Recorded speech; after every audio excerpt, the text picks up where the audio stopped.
Hi, welcome to Solid Rock Christian Assembly. My name is Hina, and today you're going to hear a powerful and charismatic message from Pastor Garth Rowe. Why don't you join us in the sanctuary to hear more? Solid Rock welcomes you. Amen. Well, God bless you this morning. Happy Mother's Day again to all the mothers, and happy Mother's Day for those of you who have plans over the next little while. If you have your Bibles, Proverbs chapter 31, and we're going to read, earlier we read the 10 to the end, so we're going to read the first 9 verses. If many in our modern culture could somehow get the opportunity to draw the portrait of the ideal woman, what would the ideal woman look like? For many in our modern culture, we would present a picture that is vastly different from what is presented here in Proverbs chapter 31. Our modernists would probably present a picture somewhat like this: a sensual hot stuff, gracious in facial beauty and bodily form, and sometimes having a microscopic skirt to basically affirm all of that. A woman typifying and exemplifying many from the extreme fashion world, or the extreme music world, or the extreme sports or Hollywood world. But contrary to all that, it may surprise you to realize that even as was read earlier in Proverbs 10 to the end, that nothing was ever said concerning the appearance of this ideal and scriptural woman. Nothing was said concerning her appearance. It was not even mentioned in any way. In this biblical presentation of the ideal woman, her attractiveness was not based on her physical appearance, but entirely on her being, first and foremost, a mother, and secondly, a mother who carries out her high calling.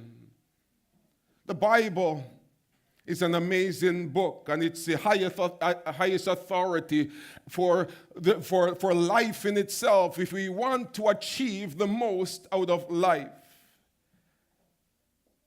The Bible's definition of a mother is that a mother goes far beyond one's ability to biologically reproduce. But a mother's, and when you think of a mother, it's an awesome responsibility that requires love and care and admonishment and so forth. She is the shaper of the destiny of children, and she basically is the hand that rocks the cradle. And as hands are rocking the cradle across this world, these mothers are having a tremendous impact on determining the future of our society. Mothers are incredible beings and should be honored in every way.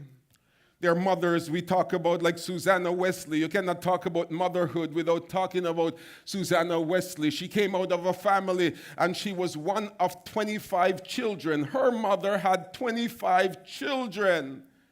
And some of you are afraid to go for one, and then after 2, it's like, ah! I heard one person having 2 yesterday say, ah! Break.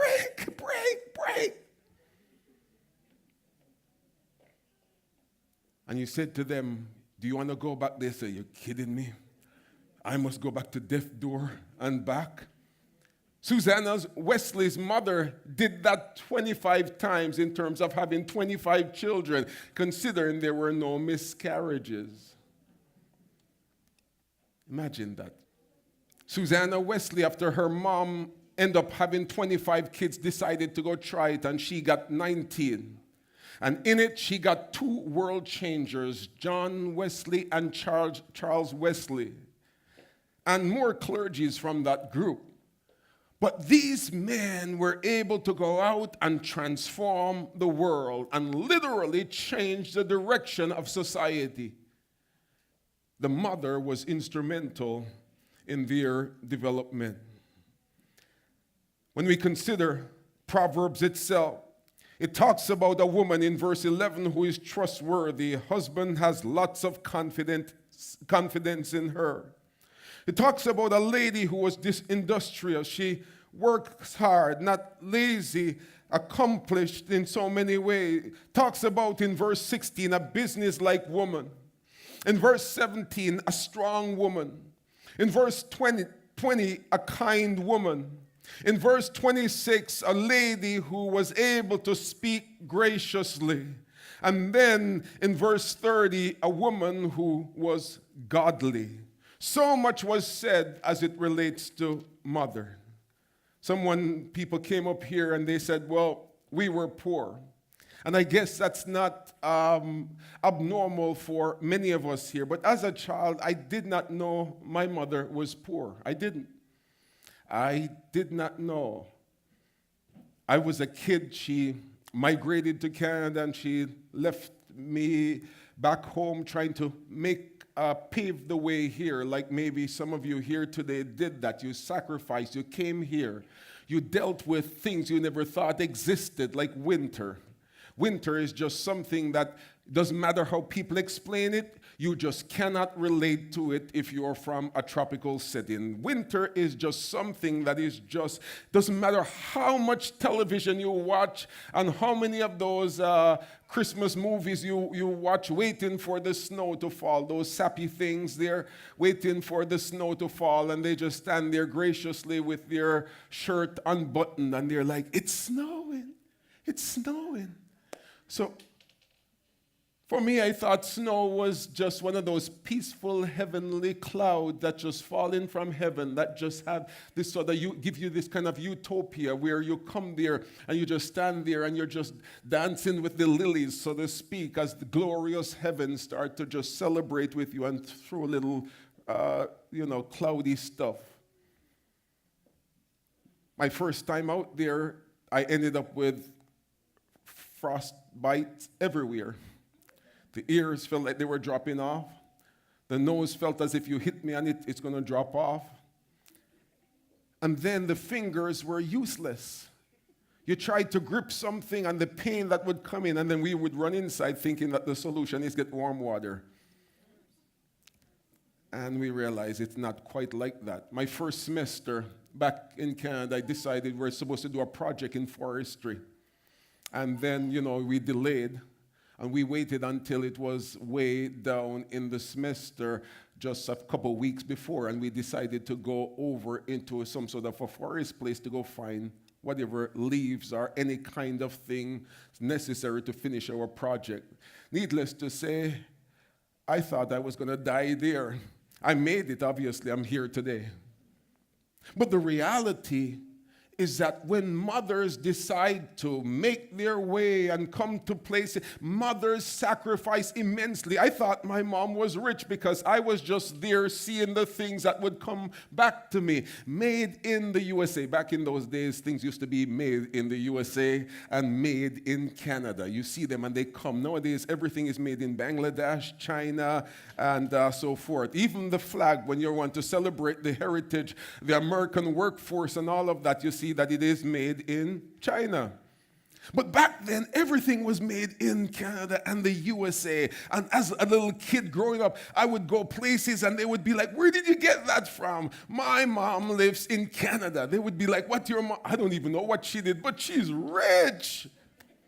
Because she would sacrifice and she would send things all the time, and we just take for granted that, it's later on in life when you came here now and you realize that, wow, she works hard. She gets up early. It's not an option as far as, calling in and things like that. You need to show up on time and work diligently and come home to provide for your children. Moms are amazing people. And I just want to, those guys behind are saying, what are we speaking on today? Well, what I'm speaking on today is, and so what I'm speaking on today is basically the specialness of mothers, the specialness of mothers. Mothers are unique. So I was doing some basically research a little bit, trying to say, what makes mom so special? Moms are really special. The kids know that. What would happen to me is that kids would get hurt and they're passing me and I'm like, are you okay? Yes, I'm good. I'm good, Dad, I'm good. And then they walked by me and then 10 feet later they started screaming, going to cry to the mom. And I said, but I was there. You could have cried to me. It's not the same. You're going to come up with logics and all of that and say, well, it's not so bad. You're not going to die or anything like that. Mom will say, hush, hush. He'll hug them. She'll blow on it. She'll wipe it. She'll do all kinds of stuff. She'll put sugar in their mouth. She'll do all kinds of amazing things to fix things. We would just say, sit and bear it. You'll be fine. You're not going to die. It happened to me when I was a kid. As a matter of fact, you're talking about your hand that's bleeding here. Mine broke. That's Dad. I mean, the ones like me, not like Pastor Layton. But that's how we approach it. But what makes mom so special? Well, mom is special because, first of all, consider this. She's responsible for your entrance into life, for your existence. Yeah. And some days when she's upset and she really feels like son of my vow and son of my womb, you're really getting to me. And she has a line like this. Look, I brought you into this world and I can take you out. If we say that, it doesn't go very well. We don't have too many bases for that. What did you do, Dad? But mom truly did. But back to the whole thing. Moms are responsible for your existence. And in the process of it, the mere fact that we're all here today, it is really an affirmation that a mother brought you here. And so because of that, we need to continuously remember how important a mom is. Another thing about a mom is that her love is the closest thing to unconditional love. Fathers, and let me just say fathers here are some fathers. Sometimes we get frustrated. Sometimes we pull away. When the awards are great, we say, my son, my daughter. When it's not great, it's your son, your daughter. We fluctuate.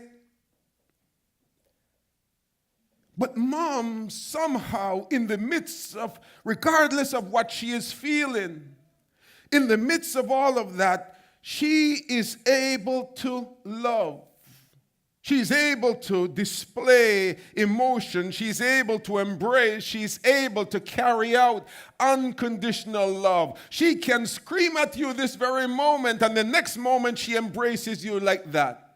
If a dad screams at you right now, it means that hugging is going to take a while. He has to go inside and he has to calculate that. Why should I hug him? Because he's your son. Yeah, but still, I'm not going to go out there and hug to create an atmosphere so that way he thinks nothing is wrong with this or she thinks nothing is wrong with this. They need to learn. They need to toughen it. That's a father. And I'm not saying that both are not necessary, because sometimes as mom, we sort of ride the wave of, a little much. But it is very, very much necessary. Moms are able to love unconditionally. Another thing about mom, they make sacrifices. Mom makes sacrifices. I mentioned about my mom, and I talked about all the sacrifices she made and all of that for us. Moms are like that. They make sacrifices. Sometimes, like Deacon Carl said, the mom is sitting there, and he's saying the joy that came on her face to see them eat. But there is also a pain that's in her, and that's a pain of hunger and sacrifice. But she preferred to put aside her own peace and contentment and to ensure that her children are okay. Moms, they make sacrifices all the time. Moms also, they're proud of successes. Moms go places and they're ever talking about their children. I went to my wife's workplace once and I said, hey, there are the boys. Where's the big one? Where's the big one? Where's... Said, oh, you can get me a picture. Because she will always try to ensure that children are well taken care of. Within our culture, of course, we need to ensure that they're well taken care of and maintain a balance so that they understand the realities of life. But moms are a consistent, reliable source as it relates to making sacrifices for children. When it comes to sacrifices, moms will do things like she will adjust her career. I've heard of moms, I was working with one, and the person said, I am out of the computer and IT field now because I'm a bit behind. And I said, what happened? She said, well, when I had my child, I had to take time out and to make sure my child grew up properly and developed and all of that. And because of that, I've been missing from the workforce for several years. Well, because there was a desire that I need to pour into my child. I need to make sure my child experienced certain sort of love, and I have to give certain commitment. And moms are like that. Moms, sometimes they spoil us. But even when they spoil you, they didn't mean it to spoil you to be spoiled. You understand?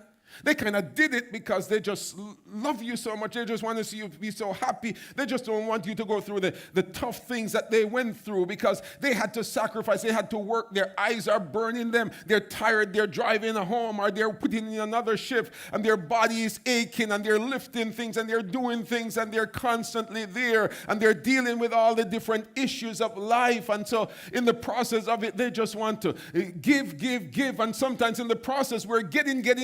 And then in the midst of it, we end up getting spoiled. She didn't mean that.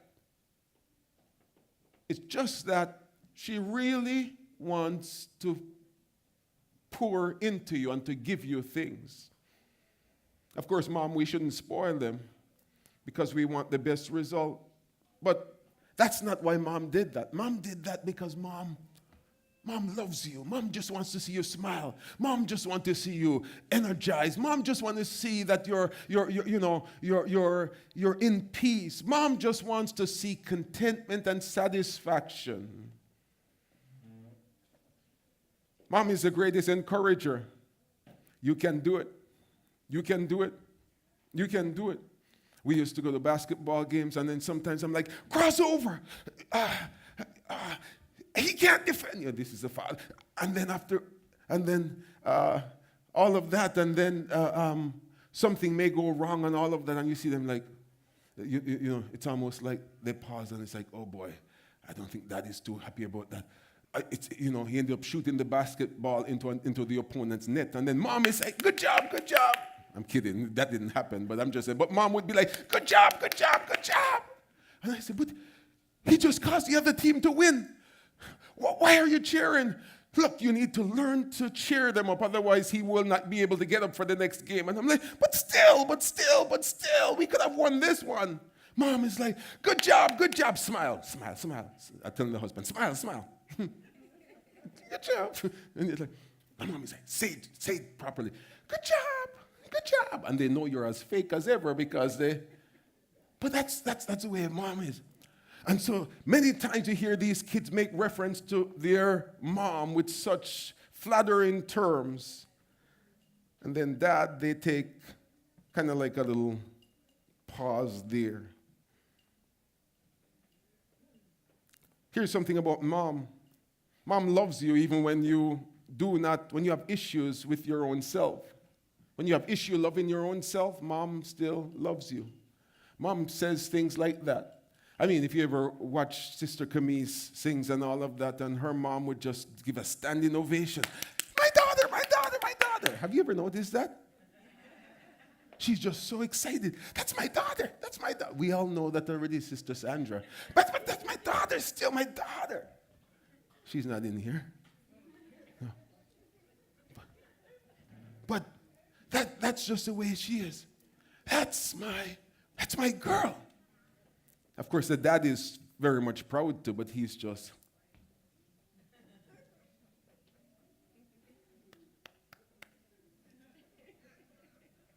Mom, no.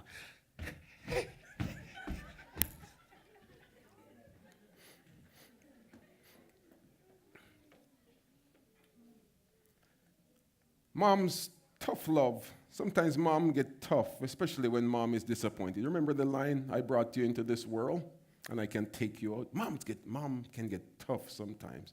There's a time when she just loses it.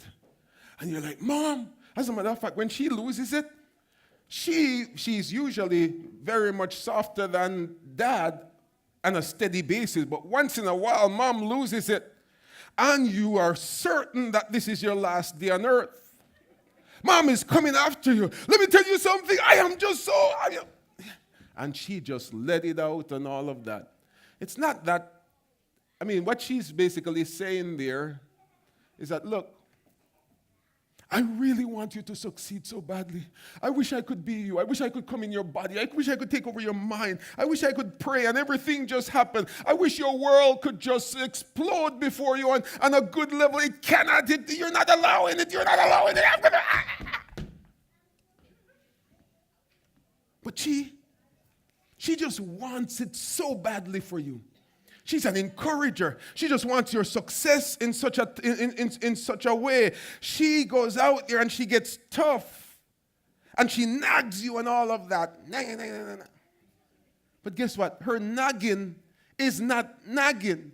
Her nagging is actually a gateway to save you from destruction. Yes, she's not miserable. Thank you so much for helping with this message. I wouldn't even be able to find words like that. She's not miserable. She's not really miserable. It's just that there's a part of her that just wants good things for you. And so she's constant. You understand what I mean? And sometimes she's like that too. Happy wife, let's say give you happy life. If you treat her really, really well, she becomes your life. If you treat her normal, she's your wife. And if you treat her really bad, she becomes your knife. And boy, that can hurt. So the secret is that if you find that she's becoming your knife, then you need to sort of backpedal a little bit and get into reverse and start to do your first works over again. And she'll move from that miserable state to all of a sudden, she's just there like a kitten. Because what? She wants to be loved. And she also loves you because when she's passionate about a thing, when it comes to passion has the ability to manifest itself in so many ways. Moms can be imitated, but not duplicated. Many people can come around and try to be mom, but boy, there is quite nobody like mom. Mom is irreplaceable. And so we need to understand that even if we are in families that are different, be it blended families and so forth, we need to understand the role of your mom. We need to continue to respect, to love, and also build harmony on every level. But never neglect your mom. Very, very important. Mom listens and show interest. This evening they will be playing Game 7. Toronto Raptors will be playing against the 76ers or the Philly. And in the process of it, you may go home and there is somewhat of a urgent thing that may be in someone's heart, a child's heart. The mom will come there and the mom will sit there and say, oh, let's watch this together. And if something comes in the midst of all of this, she's like willing to deal with all the dynamics as it relates to your problem. Try that with the dad. It's Game 7. It's win or go home. If we lose this thing, we're done. There's a fiery passion moving across the city. Look at Jurassic Park. Look at them gathering the crowd and all of that. And all of that. They want to hear everything. They want to, because it is game 7. You just have to focus. You can't chew too hard. And then the child comes there. Oh, my finger, I think one of my finger is longer than the other one. The dad would be, of course, that's the way you were born. Game 7. You were born like, go. Mom is like, come over here. Let me teach you this. God gave you all 5 fingers, and they have different functions. Did you know that? Did you know that the function of the thumb is different from this? This is during game 7. This is a function, and this is different from this, and then this point. As a matter of fact, your dad has an interesting way to know all 5 of them. Did you know that you can learn the 5 ministries by that? Your dad, didn't you teach that on Wednesday night? I'm like, but anyway, don't mind Dad. I think he's having issues breathing right now. But listen, yeah, the finger is like the evangelist. It touches all ministry. Right, Dad? And then the pointy finger is like the prophet. Thus saith the Lord. Your dad taught that. I remember it. The long one is like the evangelist. It reaches farther than everyone else. And then this one here is called the married finger. It's like the pastor. The pastor, he's married to the congregation. And then this little one here, little one is very, very effective. It's a teacher. Pays attention to small detail. Now, do you understand that? Thank you so much, Mommy. Is there anything else you can tell me? And I'm like, okay, can all of you just go upstairs and just talk about it? When you're done, come back. But moms are like that. They're willing to, give up on that and then come back and say, who won?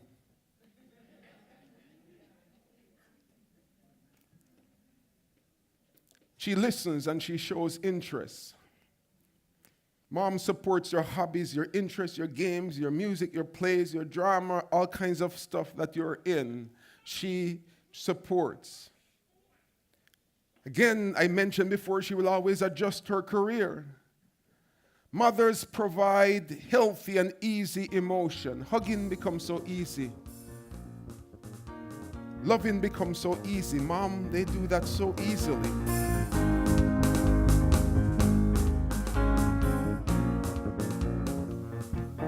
Now, wasn't that a wonderful message? I know that every time I hear the word of God, it gives me life and power and strength. And I know that it will do the same for you in your life.